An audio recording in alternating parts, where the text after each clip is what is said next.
भगवान का एक नियम था कि जैसे ही कोई वृंदावन में नई बहू आती थी ना, नई बहू आती थी तो सबसे पहले उसका मुंह लाला को देखना था। कोई नई बहू आई तो सबसे पहले उसे मुंह देखना रहता था। हुआ क्या, एक गोपी का विवाह हुआ तो उसकी मां ने उसे सिखाया कि सुन, तू जा रही है और वहां एक नंद का लाला रहता है, कुछ भी हो जाए तो उसे अपना मुंह मत दिखा देना। अब ये मन का स्वभाव है, जिस चीज की हम मना करते हैं उस चीज को करने का और ज्यादा मन होता है। अब जैसे ही कहा उसकी मां ने कि सुन, तू जा तो रही है लेकिन वहां एक नंद का लाला रहता है, कुछ भी हो जाए उसे अपना मुंह मत दिखा देना। विवाह होकर के जब आई वो, तो उसकी सास ने भी यही बात कही कि तू घर से कहीं बाहर नहीं जाएगी, पानी भर के भी मैं ही लाऊंगी, सब कुछ मैं करूंगी, तू घर से अगर बाहर गई तो तेरी टांगे तोड़ दूंगी।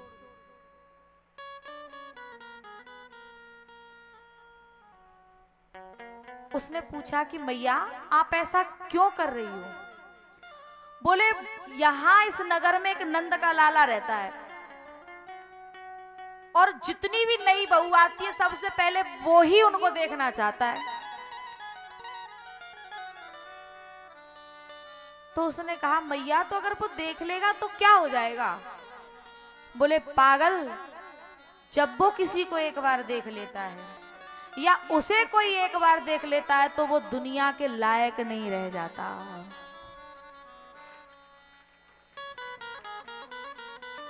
इसलिए तू घर में रहेगी, सारे काम मैं करूंगी।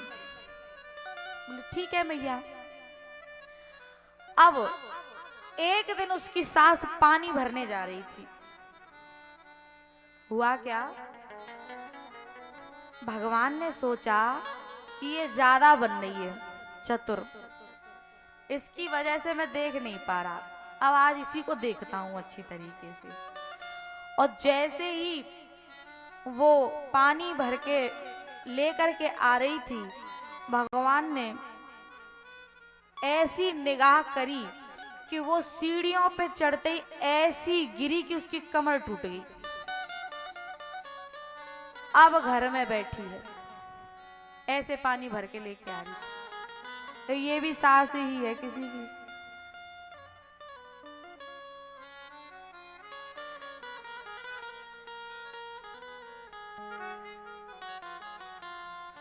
देखो ये शहरों में देखने को नहीं मिलता। तो पानी भर के लेके आ रही थी मटकी में और भगवान ने ऐसी नजर फेरी कि गिर गई और कमर टूट गई और घर में ही पड़ी रही। अब दूसरे दिन बहू ने कहा मैया अब आप तो यहाँ पड़ी हो, मुझे तो पानी लेने जाना पड़ेगा ना, मुझे तो जाना पड़ेगा। तो सास ने कहा कि ठीक है जा, लेकिन अगर वो आए तो अपना घूंघट मत खोलना, चाहे कुछ भी हो जाए अपना घूंघट मत खोलना। अब वो पानी भरने गई, जैसे ही पानी भरने गई तो पहले से ही लाला ने अपने सखाओं को तैयार कर रखा था, सबको लगा रखा था कि आए तो मुझे खबर कर देना। और कुएं में जैसे ही पानी भरने आई तो लाला पहुंच करके और उसने पूरा घूंघट डाल रखा था, जैसे यहाँ की परंपरा है ना, घूंघट डाल के रहती है, ऐसे ही उस नई बहू ने, गोपी ने घूंघट डाल रखा था। और ठाकुर जी ने किया क्या कि नीचे लेट गए, और नीचे लेट करके जैसे ही मुख देखा और भगवान की आंखें गोपी से मिल गई, और जैसे ही देखा तो बस भगवान ने कहा, भाभी राम राम, और कह के और तुरंत भगवान चले गए।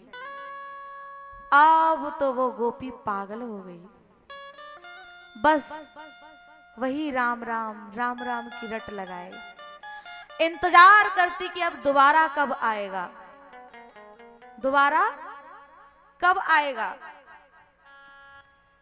लेकिन भगवान ने कहा कि जब मैं तेरा चेहरा देखना चाहता था तब तूने अपना मुख मुझे नहीं दिखाया, अब तू जिंदगी भर मेरा चेहरा देखने के लिए तरसेगी, जन्मों जन्मों तक तू मुझे देखने के लिए तरसेगी। फिर वही गोपी उसी कुएं के पास राम राम राम राम कह करके उसका इंतजार करते करते उसने अपने प्राणों का त्याग कर दिया, और फिर वही गोपी अगले जन्म में मीरा बनी, जिसने पूरा जीवन बिता दिया लेकिन उसने दर्शन नहीं दिए। वो एक आरती है ना, जिसमें एक पंक्ति है,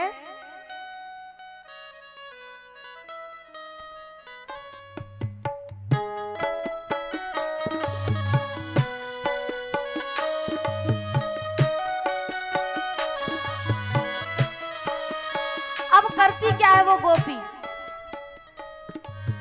मन में बसा कर तेरी मूर्ति, मन में बसा कर तेरी मूर्ति, उतारूं मैं गिरधर तेरी आरती, उतारूं मैं गिरधर तेरी आरती, मन में बसा कर तेरी मूर्ति, मन में बसा कर तेरी मूर्ति, उतारूं मैं गिरधर तेरी आरती, उतारूं मैं गिरधर तेरी आरती।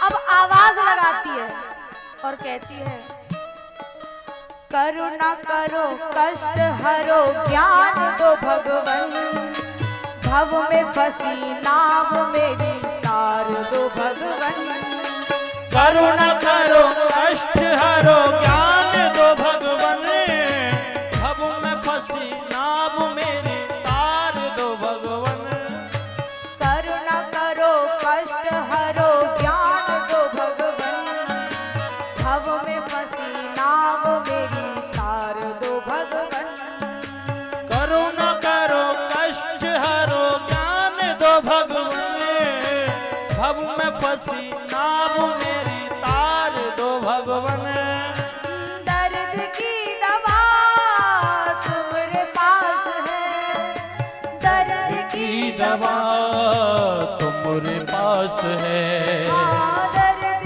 की दवा तुम्हारे पास है,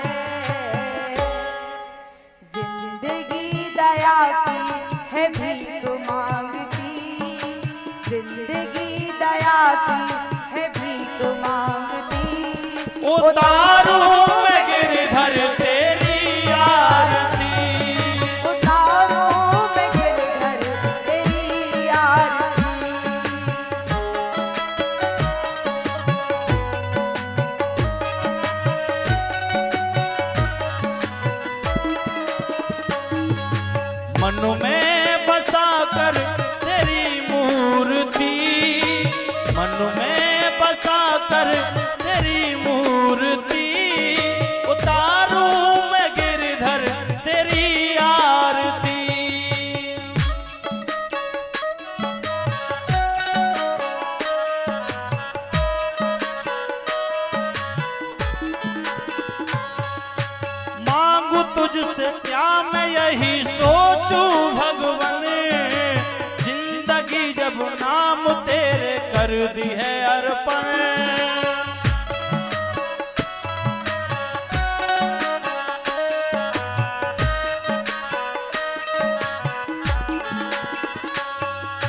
सब कुछ तेरा कुछ ना मेरा, सब कुछ तेरा कुछ ना मेरा, चिंता है तुझको प्रभु संसार की, मन में बसा कर तेरी मूर्ति, उतारूं कन्हैया तेरी आरती।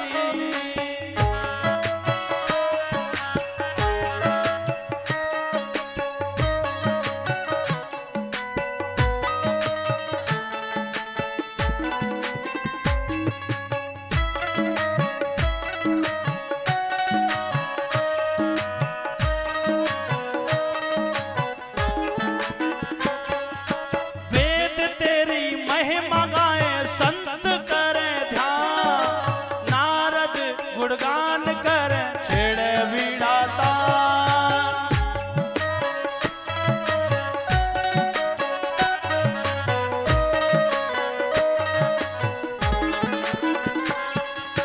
वेद तेरी महिमा गाएं संत करें ध्यान, नारद गुणगान करें छेड़े वीणा तान।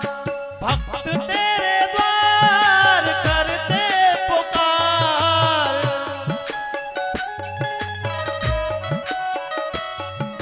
दास व्यास तेरी गाएं आरती, मन में बसा कर तेरी मूर्ति, उतारूं मैं गिरधर तेरी आरती, उतारूं कन्हैया तेरी आरती, उतारूं मैं गिरधर तेरी आरती।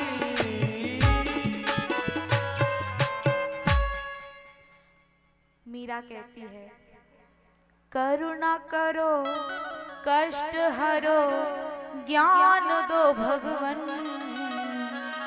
भव में फंसी नाव मेरी तार दो भगवन, दर्द की दवा तुम्हारे पास है, दर्द की दवा तुम्हारे पास है, हाँ दर्द की दवा तुम्हारे पास है, जिंदगी दया की है भीख मांगती, उतारूं मैं गिरधर तेरी आरती। किसी ने कहा मीरा से कि तू पूरी जिंदगी इंतजार कर रही है, ऐसा क्यों कर रही है? तब मीरा ने कहा, एक दिना की बात सखी, वो श्याम लला मेरे घर आया। एक दिन वो आया था, एक दिना की बात सखी, वो श्याम लला मेरे घर आयो, मैंने समझो व्रज को सखा, जल्दी से वो घूंघट सरकायो, इतने में वो चलो गयो, तब सखी ने मोहे आन बतायो, आग लगे बेरी घूंघट में अखी, या भर शाम मैंने देख न पायो, आग लगे बेरी घूंघट में अखियां भर शाम मैंने देख न पायो, न जी भर के देखा न कुछ बात की, बड़ी आरज़ू थी मुलाकात की, बड़ी आरज़ू थी मुलाकात की। प्यारे, यदि हम संसार से कपट कर लें एक बार को चलेगा। घूंघट क्या है? कपट। घूंघट मतलब पर्दा।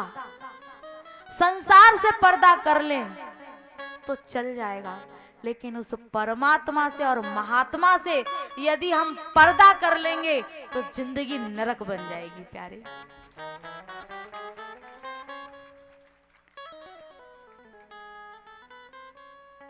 एक घूंघट का नतीजा जिंदगी भर का पछताना बन गया। एक छोटे से कपट का नतीजा जिंदगी भर पछताना बन गया। क्योंकि भगवान कहते हैं निर्मल मन जन सो मोहि पावा, मोहि कपट छल क्षेत्र न भावा, मोहि कपट छल क्षेत्र न भावा। भगवान सब कुछ सहन कर सकते हैं, सब कुछ, लेकिन अपने और अपने भक्त के बीच में पर्दा सहन नहीं कर सकते, कपट सहन नहीं कर सकते।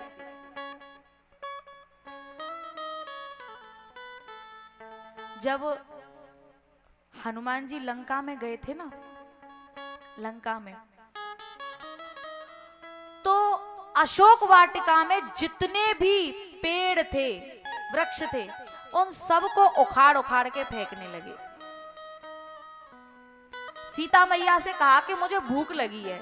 जब मैया ने आदेश दे दिया तो केवल फल को तोड़ के खा लेना चाहिए था, उन पेड़ों को उखाड़ करके क्यों फेंक दिया? क्योंकि सीता माँ है भक्ति और हनुमान जी संत।